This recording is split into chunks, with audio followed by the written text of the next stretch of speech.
Welcome to Three Devs and a Maybe.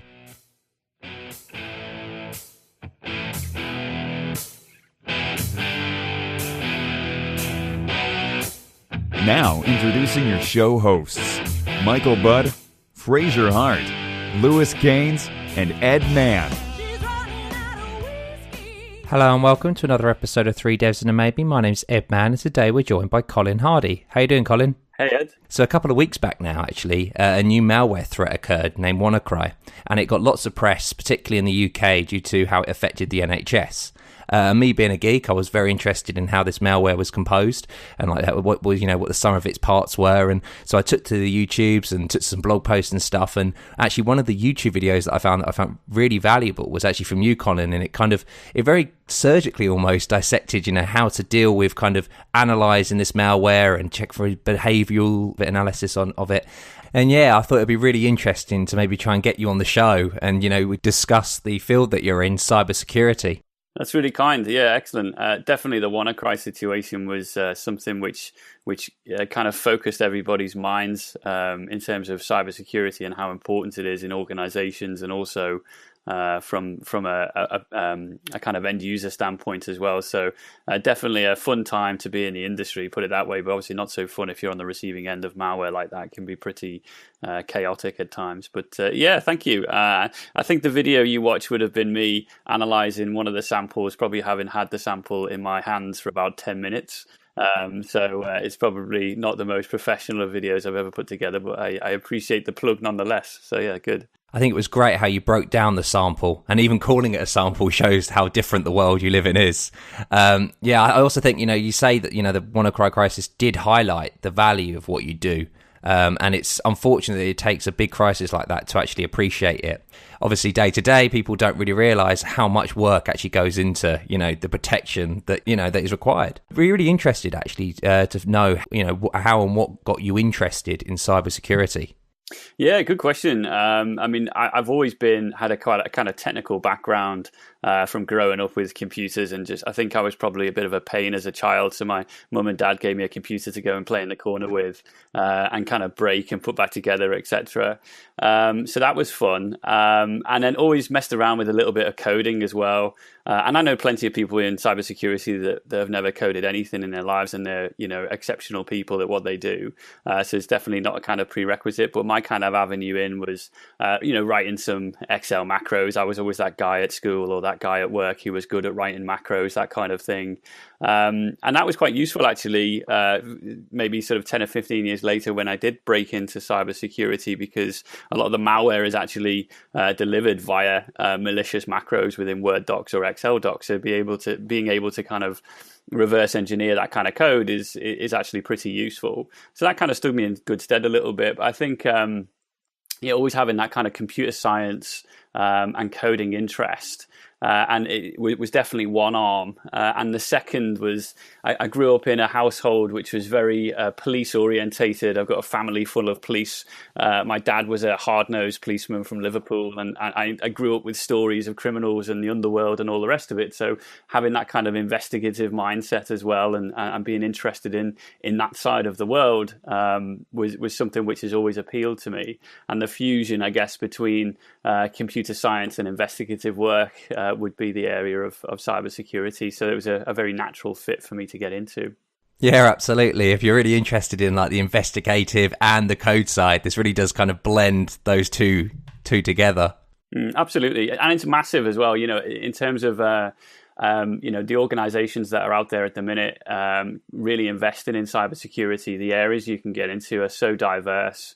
What I do, I think, is probably one of the most technical roles within cybersecurity, which relates specifically to malware. But, there's a whole host of other roles and responsibilities around, how you manage your third parties and the kind of risk elements and maybe the less sexy side of cybersecurity, which is so important to a successful overall enterprise. But yeah, there's some super fun roles out there, and like I say, with the WannaCry malware situation, it only kind of does the industry some favors really in putting it on the map, and hopefully getting the IT security teams who've been struggling away asking for investment over the years. Maybe all of a sudden they might get those the financials that they need to keep delivering what they need to. So it is like you need something bad like this to happen for people to actually realize that this is a threat and it could actually happen to us. Yeah, unfortunately, I think you're right. It does. I mean, you only have to look at we've had some pretty crazy situations in the UK. You look at the likes of the TalkTalk data breach from a couple of years ago, and that really hit the public hard because there was so much personal information which was obtained by the hackers. And then all of a sudden, the recruitment and the investment which TalkTalk put into that area of their business was, great to see. But maybe, hopefully, if they'd done that sooner rather than later, that would have been a different story altogether. So it would be really great actually to know what actually then is cybersecurity. So I think it encompasses an awful lot of strands of IT security and also about how you manage risk and threat intelligence. So I think there's in the area where I work, we have kind of chevrons, if you like, that we operate to. So we have kind of like the preparation and identification phase of cybersecurity. So how do you identify a threat, and then how do you prepare for it? And there's departments full of people within organizations that are just focused on cyber threat intelligence, which is a super interesting part of the field itself. And then kind of going through the chain, or people call it a kill chain, if you like, but going through the phases of once you've prepared for a threat and I've been able to identify it with all these teams of people making sense of information on the internet, how do you then respond to situations when they occur? So there's a big response arm as well. So people who are geared up to deal with incidents that on your perimeter, for example, and that could be like a DDoS attack, it could be a malware attack, it could be someone trying to exploit a vulnerability, or a combination of the above as well. And so there's a kind of a big response arm to the cybersecurity world as well. And they're people that are really on the front line that really have to kind of contain an issue and eradicate it really quickly. And then there's the kind of mopping up as well in the background. So there's the recovery side of things. How do you deal with an incident aftermath, if you like? How do you tidy up off the back of it? And then the whole lessons learned piece as well, and kind of prevent it from happening. And I think most organizations have that kind of structure. If they've invested well within cybersecurity, they have those kind of elements segregated into specific roles with various teams of people. And the smaller organizations and the SMEs of the world probably have maybe one or two people doing an awful lot of that themselves, but definitely with that kind of mindset. And then so, most people focus on their own bubble and their own world and their own organization. And a huge arm of it as well within cybersecurity is actually looking at the people that you do business with as well, to make sure that their standards and their hardware maybe and their software that they use and how they interact with your business is not going to put you at risk as well. And that's super important. So, there's so many different arms to it, to kind of encompass it into a few words.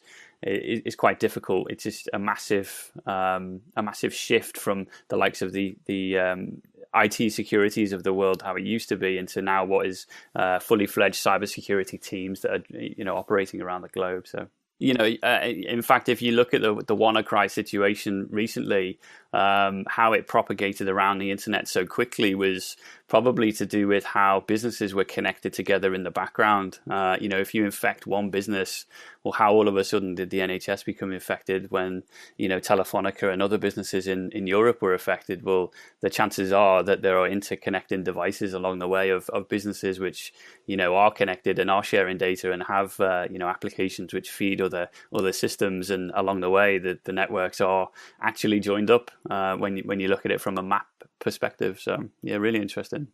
You've just mentioned, key terms such as like DDoS attack and malware, and it'd be really interesting to maybe get like succinct definitions for these sayings. What actually then is malware? Well, there's a few different types of malware. It stands for malicious software, and it's a fairly generic term for anything any piece of software which is malicious or suspicious in nature. There's a few different kind of types, I guess, and there's a few different terms which do get kind of bandied around a little bit. And maybe used in different contexts. People will probably be familiar with the term virus, and people tend to interchange the words malware and virus fairly frequently. I think the main kind of definition of a virus would be that it's a form of malware which spreads with some form of human interaction. So it requires maybe a user to download something or to plug something into their machine, etc., in order to spread. And I guess very much of like a human illness virus, it would require that kind of human-to-human contact in order to spread. So very kind of similar thing in that instance.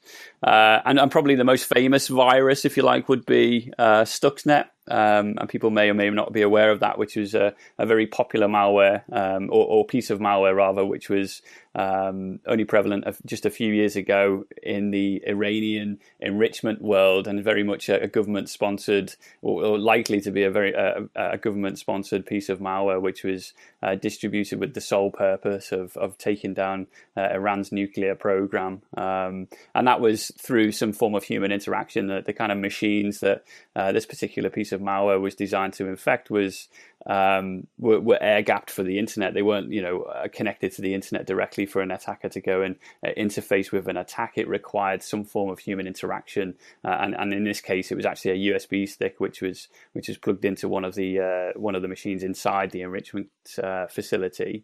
So it requires that human interaction in order to spread. So, and then there's other terminologies as well. So other types of malware, such as a worm, and that's pretty much similar to a virus. It just doesn't need that human interaction to spread. A worm will look for ways in which to propagate itself from one system to another.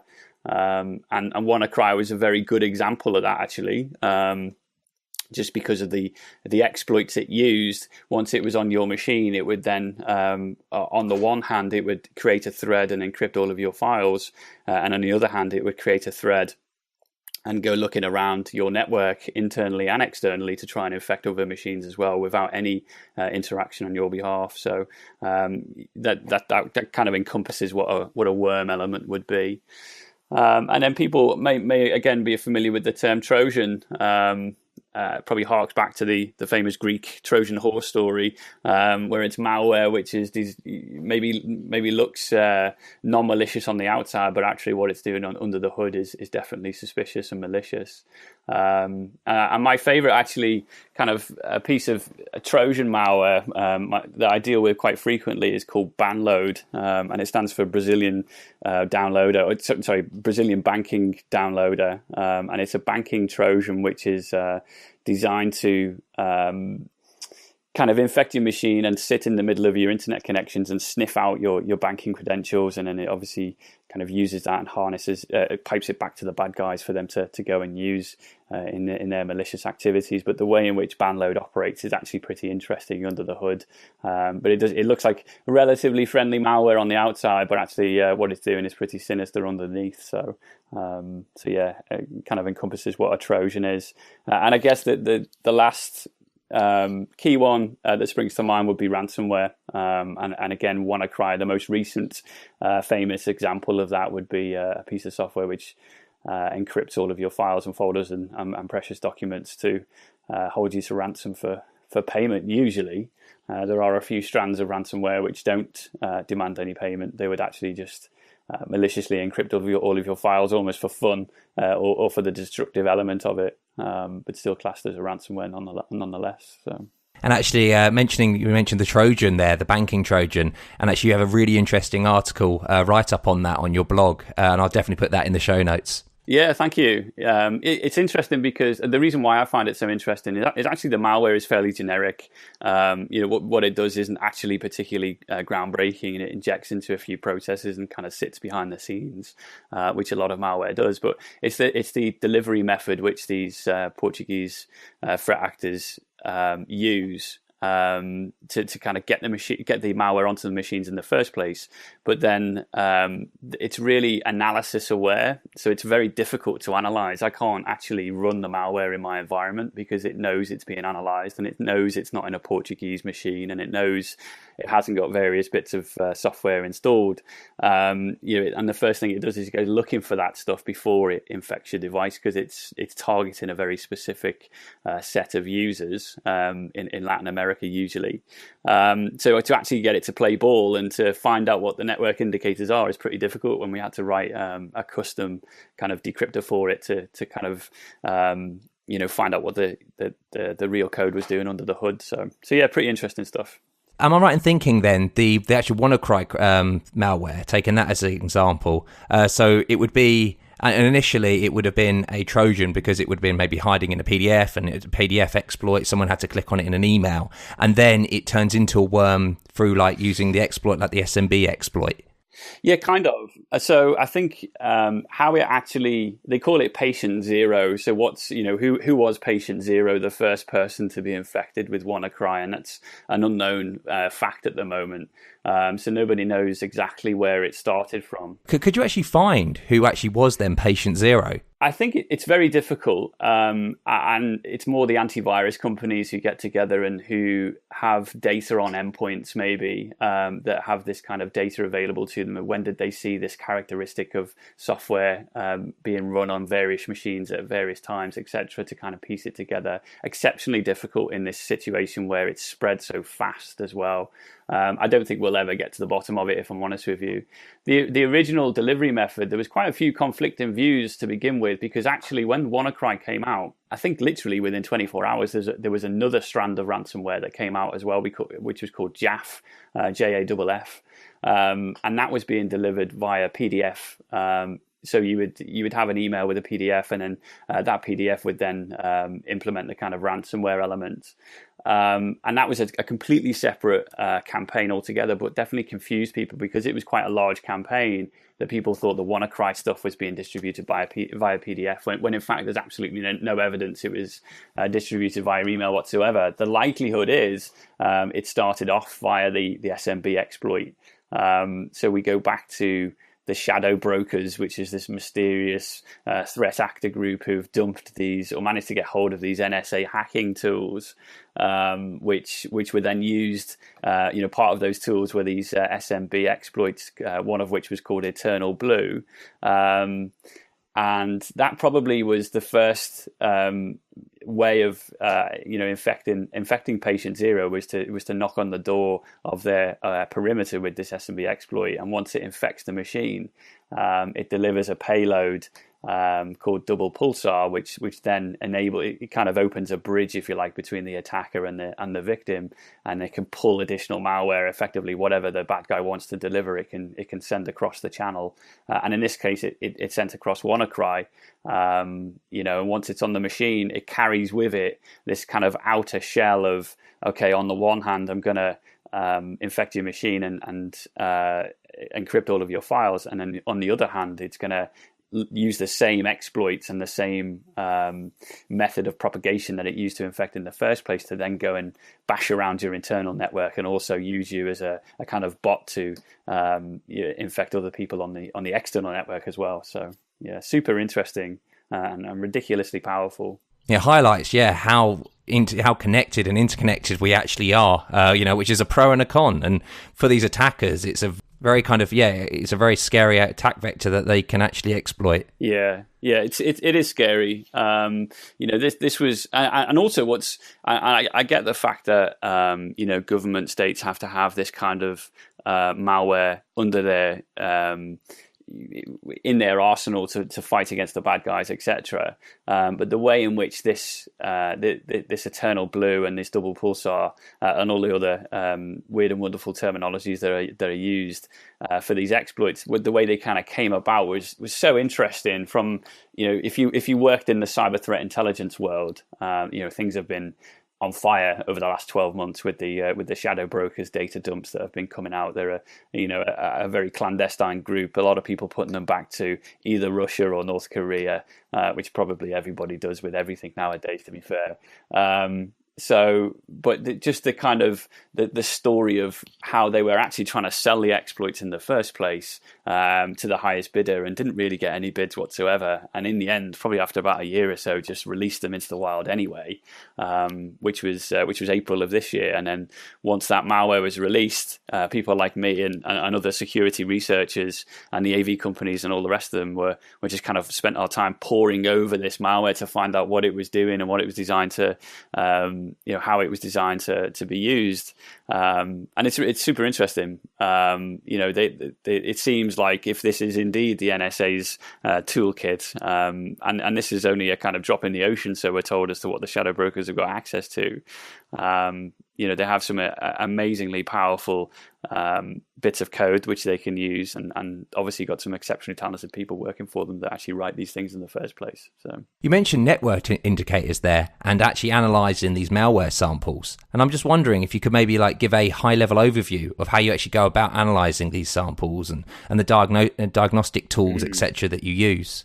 Absolutely. And you kind of saw a little bit of it in the video, I guess, with the WannaCry. So the first thing, there's two ways realistically of analyzing a piece of malware. And the first would be a behavioral analysis. And that would be let the malware run in a controlled environment and find out what it's doing. And just kind of observe it and play with it that way.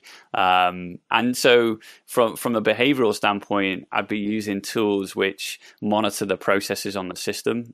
So Process Monitor, which is written by Microsoft, is fantastic. It essentially gives you an auditable log of every piece of a registry and file system activity which is going on the machine, and gives you a whole boatload of information which you can kind of go back and have a look and see, well, when I double click that piece of malware, what did it actually do? What child processes did it spawn, and what command line did it use to invoke the next piece of code that it pulled, etc., etc.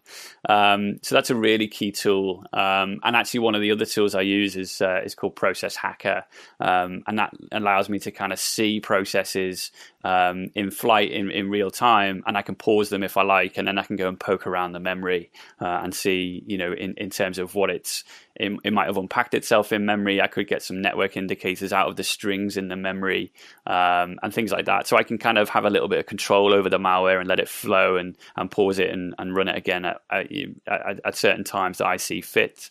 And there's quite a few tools which will help you kind of monitor what's going on the file and the registry system. A really kind of underrated tool, if you like, that doesn't really get a lot of press is something called Norabin, and Norabin kind of does a lot of the stuff for you. You kind of hit go, and it will monitor all changes in the registry, and it'll give you some file hashes if a piece of malware writes to disk and drops another file, etc. It'll give you the location of where that is and the MD5 hash of that, which is super useful for antivirus and other detection mechanisms as well. And then there's the network side of things, which I definitely shouldn't forget about. So the likes of Wireshark and there's other protocol parsers as well, like Microsoft Network Monitor and TCP Dump, etc. So you would monitor the network activity of the malware and see where it was calling out to. And I think the key aim of behavioral analysis is something you can, if I'm responding to a malicious campaign, I might have just a few minutes, 5-10 minutes max, in order to find out 75% of the key indicators of that particular sample, in order for me to protect the environment against it and eradicate the malware from any potentially impacted systems. So behavioral analysis is super useful and is actually quite easy. Once you have the right environment set up with virtual machines, etc. And then the other side of analysis is static analysis. Some people call it code analysis, but the static analysis would be, you don't necessarily have to let the malware run, disassemble it, stick it in tools such as IDA Pro or Ollie Debug or X64 Debugger, and actually have a look at the assembly under the hood if it's a compiled executable, and find out what it was doing. Look at the Windows API calls and step through the routines. And quite often you'll find that malware is analysis aware. It knows it's being run in a virtual machine, or it knows it's being run in a lab, so it will actually react differently in behavioral analysis. and not give you, it might give you certain indicators, but actually if it infected a machine, it would give you completely different indicators altogether. And there's a particular sample which we've dealt with recently called Emotet, and Emotet is quite renowned for that kind of activity. So it'll give you one set of results in your lab, but actually in real life it would give a totally different set of results and a totally different set of servers it would call out to, for example, to speak to the bad guys. Yeah, you must have to kind of like take into consideration how they react to virtual machines. And actually, how do you actually go about running these samples? Do you run them like on your local machine, or do you kind of have a different manner of actually running these? Yeah, so I have a MacBook Pro, which has got, I'm jacked up with all sorts of virtual machines. I'll have, XP, 7, 10, etc., as well as Linux distros as well. And there's all sorts of, when we're looking for particular samples might react differently on different OSs as well. So, my go-to is always XP. It seems to be, it'll run anything and it will become infected by anything. Probably the best and the worst operating system of all time. And 32-bit and 64-bit stuff machines, it's always handy to have, your different versions as well, because some malware will operate, or even actually some of your tools will only operate on 32-bit machines, etc. So it's always good to have a kind of a variant of where you can throw a sample and have a look at it. Like as you said, malware can be so analysis aware, because virtual machines just give away so many indicators that they are a virtual machine. It's not too difficult to find out. And some malware doesn't care; it will just encrypt anyway, or do whatever it needs to do. And other malware really cares, and it will shut down completely and not give you any indicators whatsoever without some hard work. So, and that's what makes it super fun, to be honest, because that's when the kind of chase is on, the cat and mouse game is on, then to uncover what the bad guys are really wanting to hide from you, which is good. Like, is using a MacBook Pro then kind of a personal choice, or is it more about the security that it provides?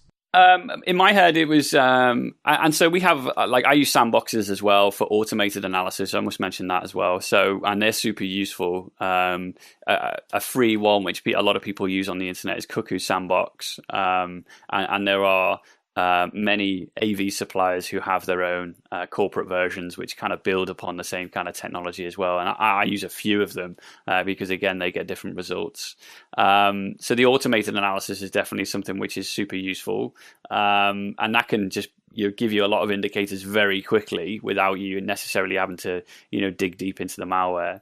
But your point on the OS, on the MacBook, really firstly was to do with speed, the SSD side of things, and the capabilities the Mac has is fantastic. Being able to run 5, 6, 7 virtual machines at any one time on multiple screens at fantastic display resolution, and all the rest of the benefits that Macs give you is super useful. I think as well, it's a good idea to have a separation of operating systems between virtual machine and your host, and it's not unheard of for people to run stuff accidentally on their host. And have to go and clean themselves up, if you like, in the background, and it can happen. I think there's another risk as well, that there is malware out there which is designed to escape a virtual machine and can cross the boundary, and I would say we don't see it a lot, certainly not in prevalent in the wild, because if you have an exploit which can traverse a virtual machine, break out of that box and get back onto the host, it's worth an awful lot of money to an awful lot of people. So you're talking kind of nation state kind of activity with that. However, you only have to look at the malware which floats around the internet, the likes of Stuxnet and all the rest of it, which or even WannaCry with these NSA tools that are floating about. It only takes one of these samples of malware to be leaked for people to know how it's done and kind of learn and pivot from that for it to become a major problem. So being able to isolate a little bit between the operating systems is an operation security decision. Yeah. And looking at this old adage question of what actually is the most secure operating system, would there be an argument to say that maybe Unix, Linux platforms and Mac OS are more secure than Windows, or is it just a case that Windows unfortunately gets a much harder life because of the fact of how popular it is, and it's more bang for the buck essentially, for attacker to actually get an exploit for that platform? Yeah, I think you're right. Absolutely. There is malware which targets Mac, and there's malware which targets Linux. It's just not as prevalent because Windows is so widely used within corporate organizations and also within home user environments as well. I think, pretty much everybody I know has got a Mac in some shape or form, whether that's a laptop or desktop or whatever. But I think, when you look at the population in general, and the corporate environment in general, a lot of the stuff that we're dealing with, and the server side of things as well, is definitely Microsoft driven. But yeah, lots of malware affects Linux, and lots of stuff does affect Mac OS as well. But I think probably just a numbers game. The malware authors tend to focus their efforts on they can definitely get more bang for their buck, if you like, by targeting Windows. Find you actually have to do any analysis on Mac or Linux samples? Yeah, no, I've pulled a few apart just out of interest. I've not seen them attacked against our environment, which is good. But from a research perspective, I think the next kind of big thing, if I was is to get a crystal ball out and see where the next real kind of threat from malware is going to come from. And we're already starting to see it, but I think it's going to become so much more prevalent, is if you can imagine like a WannaCry situation, but on a mobile phone. If you manage to find malware which can propagate through the mobile network, and encrypt devices in the way in which WannaCry did, I think, we'd have a super big problem on our hands. And actually, I don't think that's far away, if I'm honest with you. The threat from mobile malware, we see stuff. I think there was something in the news this morning about some adware which has been quite prevalent on Google Play. Infected boatloads of apps on the Google Play Store, and if you download it, it kind of fills the apps with code in the background, which will just kind of automatically click on ads and generate revenue for the bad guys. And that's something which goes on an awful lot, and we see that, and that's relatively benign compared to what actually could be happening in that environment. If someone really wanted to turn the tables, I think we're on this pivotal point over the next 12, 18 months where that kind of hardware is going to be tapped into and really exploited. No, that is scarily true. More people now actually do have mobile access and mobile devices as opposed to using a typical laptop or desktop operating system. Yeah, I mean, you can do an awful lot of damage. And I guess it depends on who the bad guys are targeting. But in terms of, again, having bang for your buck, I think if you wanted to make money from ransomware, which WannaCry actually didn't make that much money, looking at the Bitcoin wallets, but if you really wanted to get people to pay for their stuff back, the chances are, I don't think my wife and my mother and all the rest of it know how to download their photos to the computer, but all their photos and all their precious files, if you like, will definitely be on their mobile phone. So that's really where you're going to hit people where it hurts from an end user perspective. Yeah, absolutely. And people are maybe more likely to autocomplete and things like that as being a mobile device. So, it's a very scary attack vector that someone could exploit. Yeah, absolutely. And there's a whole, that's, if anyone's looking to get into the cybersecurity world, there's a big gap in the market for people who have got the skills and abilities to reverse engineer and look from a digital forensics point of view at smartphone malware, smartphone forensics. Yeah, real good, exciting arm of cybersecurity to be in. Yeah, one thing you actually mentioned just a while back actually was the concept of like reverse engineering and through static analysis. I'm just wondering, what actually then is reverse engineering? So I guess the term is about pulling something apart to understand its component parts, to find out exactly how it operates under the hood. From my point of view, I would view reverse engineering to encompass both behavioural and static analysis. I think it's kind of an umbrella term.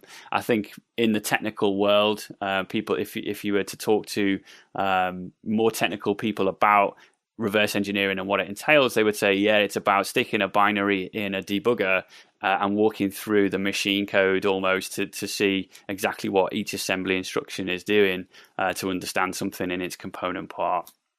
And I, get involved in a lot of that. I find it ridiculously fun to pull apart a sample and have a look and see what API calls are being made by the malware, which gives you a real good indication of what it's doing.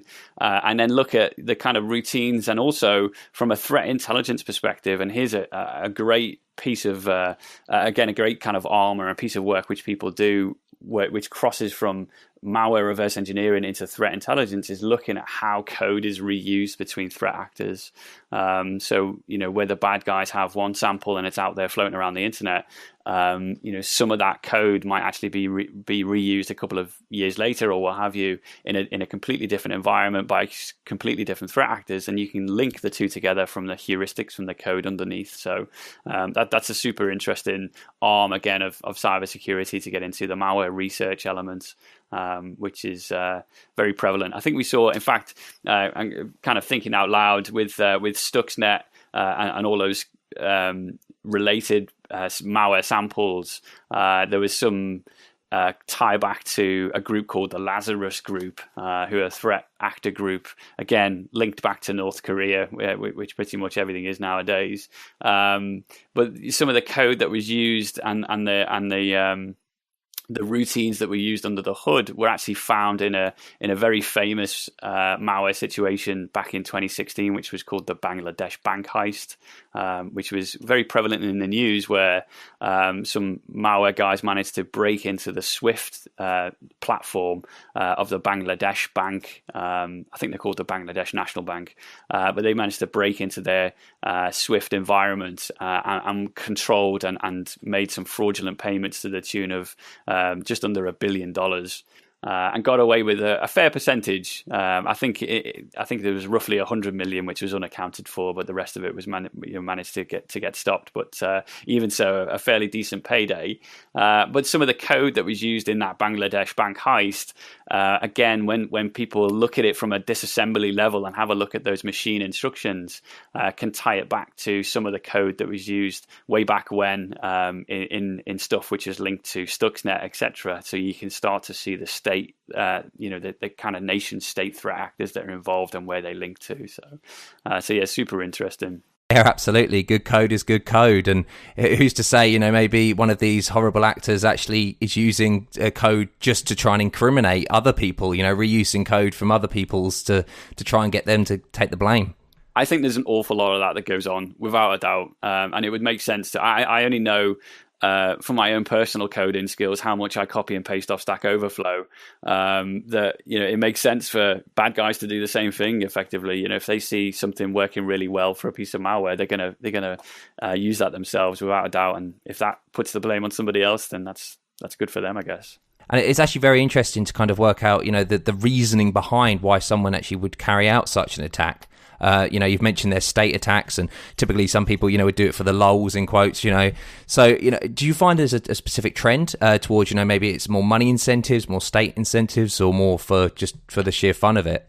Yeah, I think, do you know what? There's so much of it about that it would cross all of those boundaries. In my world, I definitely see an awful lot which is designed to impact the end user. So from a ransomware perspective, for example, so someone's looking to make a few quid off the back of somebody else's downfall. I think there's an awful lot of threat actors who are maybe not the nation state level, but very organized indeed, who are operating on a global scale from an info stealer point of view. So being able to compromise people's credentials and compromise people's banking information, and then using that for their own end is massive. So definitely financials is a key driver, I think, in malware distribution. And I think you're right. From a political point of view, right at the top of the tree, we're talking cyber warfare. So it would not surprise me, and this is definitely my own opinion, but it definitely would not surprise me if North Korea's missile tests failing, for example, would be as a result of an outside agency having control over what they're doing on their computer systems. So, much like, and I kind of keep mentioning it, but much like the kind of Stuxnet situation where, there's a piece of malware within Iran's nuclear enrichment facilities that's under the control of allegedly the US and the Israelis, then it wouldn't surprise me if that kind of technology and that kind of infrastructure is advanced even further. And I guess, if things are operating at that level, it would make sense for other outside organizations to be infiltrated into our critical national infrastructure as well. And I think there's a very big cyber warfare piece, which, certainly people like me have absolutely no exposure to whatsoever, but I can only kind of sit here and kind of come up with conjecture about. But really interesting stuff. I think day-to-day financials would definitely be the key driver for the usual threat actors that we see. And the white hat element of it, so for the good guys, there's a fantastic program called Pwn to Own. And these are super, super talented guys who find 0 days in operating systems, in browsers, in all sorts of pieces of software, and showcase them in this event called Pwn to Own every year. And the vendors who go, so the Googles and the Microsofts of the world, etc., they go and they pay for these exploits so they can learn from them, obviously fix them. But the good guys rather make an awful lot of money out of it without actually having to do anything malicious. They just showcase the fact that they can find this stuff, and that's a really, really good way of encouraging people to do good things, because these guys could, very, very easily use their knowledge and skills to do something detrimental. But actually, if they can make a boatload of money off something which they're good at in a legitimate way and actually help the rest of the industry, then that's absolutely fantastic. So. Yeah, so then I suppose it is about, the ethics of the actual person in question, whether you're doing it for a good reason or a nefarious reason. Right, exactly, and the hacker community is alive with bug bounty hunters, and a lot of organizations operate a bug bounty program. So they will pay people to go, if you find a bug, rather than go and disclose it on the internet in an underground forum somewhere to for malicious purposes. If you disclose it properly, and let the vendor kind of fix it in good time, and then tell people how you did it, you get the credibility for being a good hacker, but also you get the financial reward off the company for fixing it as well. And that's a program which is really working very, very well. And it goes right from the basic OWASP website vulnerability stuff, the cross-site scriptings of the world, etc., right through to remote code execution exploits. So it would have been nice if the shadow brokers had just kind of given stuff to Microsoft and said, hey, do you know what? We've got some exploits here. Go and fix them. How much would you give me for them? But no, instead they unleashed it onto the world instead. And now this super cool malware, which is actually pretty easy to set up, is in the hands of the many, which is a frightening prospect. So. It'll be very interesting actually to find out like how long you've actually been in cybersecurity and kind of how has it changed since you've been present? And actually only formally a couple of years, so maybe 2-3 years from my own professional experience. I think kind of growing up in the computer science world, you follow things which go on, and it's kind of like a more of a lifestyle conversational thing for me. I think professionally, only over the last 2 or 3 years that I've been directly involved in a cybersecurity role.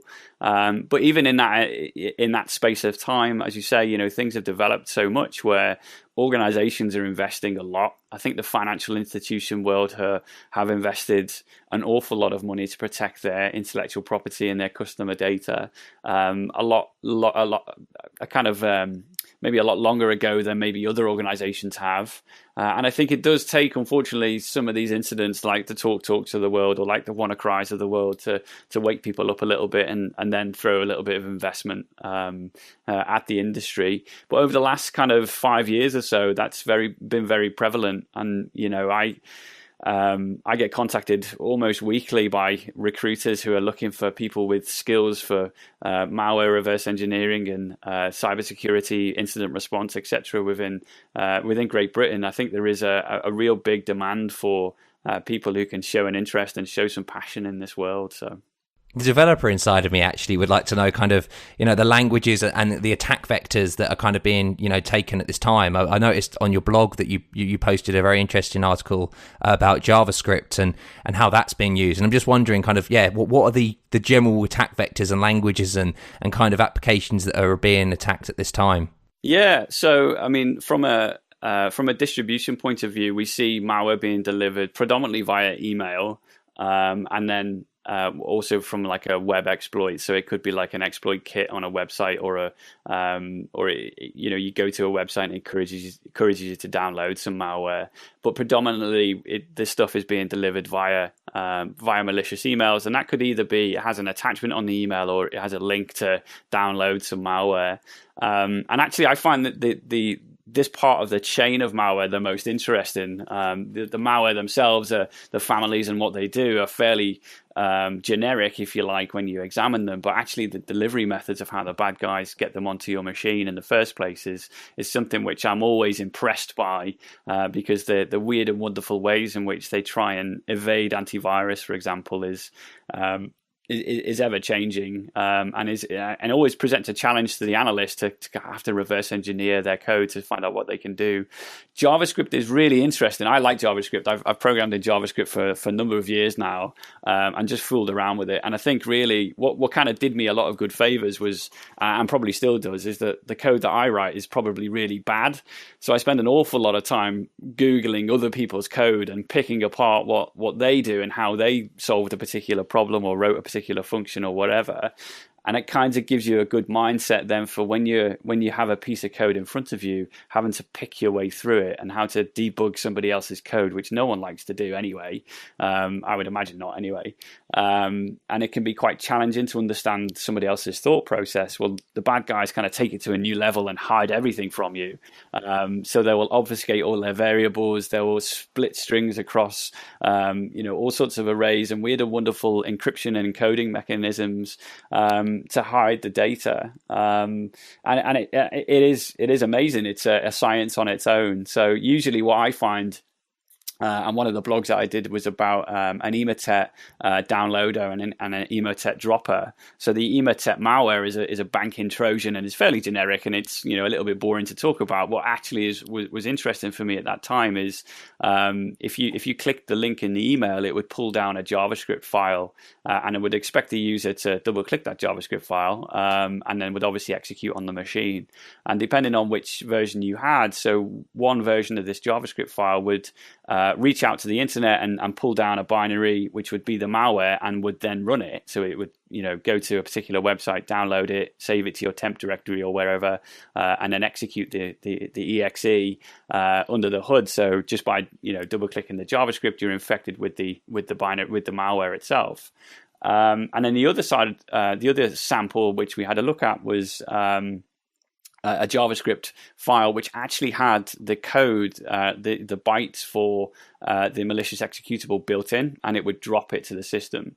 So that was the malware in itself. But to get to uncover, all of the indicators from this sample, I really had to do a bit of get my JavaScript hat back on and kind of work out how they were hiding all of this information from me. And one of the samples which I found recently, which was pretty interesting, was all of the malicious code within the JavaScript was actually all commented out. So actually, when maybe an AV engine or even a sandbox would have a look at this code, they wouldn't actually see anything particularly malicious because it didn't seem to actually be doing anything. But actually, what it was doing at runtime was parsing itself as a file, and then using like a regex replacement to extract everything between the comments, and then evaluating everything in between those comment strings, and which would obviously be the malicious code as well. And then coupled in that, all of that code was obfuscated as well. So like you'd have to decrypt it if you wanted to pick your way through it without actually having to run it. So super interesting. What I tend to find with JavaScript a lot of the time is that if you just, and a lot of people just do this anyway, which is great, is you don't have to necessarily reverse engineer every line of code. You could just double click it yourself in your lab environment and let it run and see what happens, and use all of the behavioral analysis tools. What I tend to find is there's an awful lot of fallback mechanisms built in. So like if it can't reach the first website and make its download, if it gets anything other than a 200 response, it might have a fallback URL. And in fact, with the Emotet downloaders, I think there was 4 or 5 fallback URLs. So those were all different server or pieces of information about the bad guys' infrastructure that would be, super necessary to block against in a corporate environment. But if you didn't pick your way through the code and decode it yourself, you wouldn't necessarily find that information out. So one of the reasons why the reverse engineering angle is so important. So. But yeah, JavaScript, I think, is definitely very well used by the bad guys, probably because it's so powerful and will execute on pretty much any machine if you let it. From a Windows point of view, having the access to ActiveX objects, etc., just gives you a whole host of file system capabilities that most other languages don't necessarily give you with such simple syntax to use. So. How do you actually stay current in this kind of industry? And also, like, how do you start off from a base? I noticed on your website that you have high regard for the SANS certificates and things like that. And I'm just wondering kind of like how you started off and progress. Absolutely. SANS is amazing. And it's something, a SANS course is something I kind of dreamed about doing for the past 10 years. And I've been very fortunate enough to have done 2 of them relatively recently. And for me, they're kind of the pinnacle of cybersecurity training. And the 2 courses that I did the SANS 504, which is all about you literally learn about hacker exploits and the tools that they use to attack your environment, and then also you learn some defensive mechanisms as well that you can employ, and how to manage those cyber incidents when they come about. And it's just an amazing course, so broad and so very technical, very hands-on, lots of labs in there and all the rest of it. And then the second SANS course I did was the 4610, so the Forensic 610 course. And Lenny Zeltser, who teaches the course, is kind of like a godlike figure in the malware world, who kind of the overlord who sits there and sees all these things going on and gets to speak about these things on a weekly basis with students all around the world. But you get a whole host of malware to play with in his lab, and you get loads of tools and effectively an amazing set of walkthroughs of how to analyze malware, the tools and the challenges that you go through, and different techniques that you have to use to really kind of pick apart what the software is doing. But SANS is amazing. It's pretty expensive for the average user. From a corporate environment, people can get sponsored through it from employers quite readily. And there's a whole range of courses from right from an introductory level straight through to the 7 series courses, which are to do with advanced exploit writing and advanced web pen testing, etc. From my side of things, I think there's so much. It's definitely worth mentioning that there's so many free resources as well, or nearly free resources on the internet that can get people interested in this world. And in fact, one of the tools, or one of my Bibles, if you like, is a book called Practical Malware Analysis. And most malware people, this is their Bible and something which is probably which got them into malware in the first place. But Practical Malware Analysis is the encyclopedia of how to analyze malware behaviorally and statically as well, with lots of labs and exercises along the way. And it's a few years old now, but completely relevant still to the tools and techniques that people use. And yeah, so there's so much stuff. I mean, you have to look on the likes of lynda.com and all of the kind of MOOC websites as well. So the edXs and the Courseiras of the world have some fantastic cybersecurity courses. And in fact, I did one with I think it was Coursera actually, which was an introduction to cybersecurity, and this was a few years ago. And I thought, okay, this sounds good. And actually, when I read the kind of synopsis of each of the courses, there's a specialization course, which if you do, I think 4 or 5 different courses together, gives you this specialization certificate, which looks a bit more professional to talk about.